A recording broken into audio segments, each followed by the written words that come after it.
কারণ উনি এতটাই দয়ালু, উনি নিজে থেকে বাইরের চাতালে উনি দর্শনে বেরোচ্ছেন এবং সবাইকে দর্শন দেওয়ার জন্য উনি রথে করে চলবেন। সারাদিন ব্যাপী পুজো অর্চনা চলবে। সকাল 8টার পরে উনি বাইরের চাতাল থেকে দর্শন দেবেন। 2টো পর্যন্ত আমাদের পুজো অর্চনা বাইরের চাতাল থেকেই হবে। দুপুর 2টোর সময় আমাদের শুভ সূচনা হবে।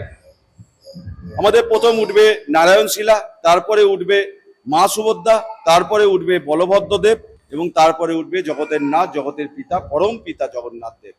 একে একে আমরা সেই লেপ কম্বল মুড়ি দিয়ে, সেই চিরাচরিত প্রথা অনুযায়ী লেপ কম্বল মুড়ি দিয়ে দড়ি দিয়ে বেঁধে আমরা রথের ওপরে রাখি।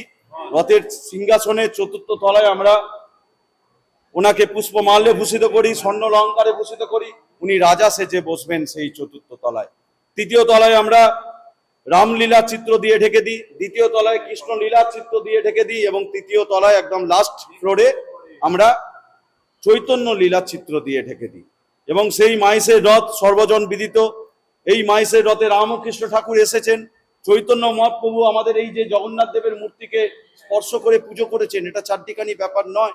আমরা তাই জন্য বলি, সব থেকে প্রাচীনতম মূর্তি যদি কোথাও থেকে থাকে শুধুমাত্র আমাদের এই পশ্চিমবঙ্গের মাহেশেই এই জগন্নাথ দেবের মূর্তি।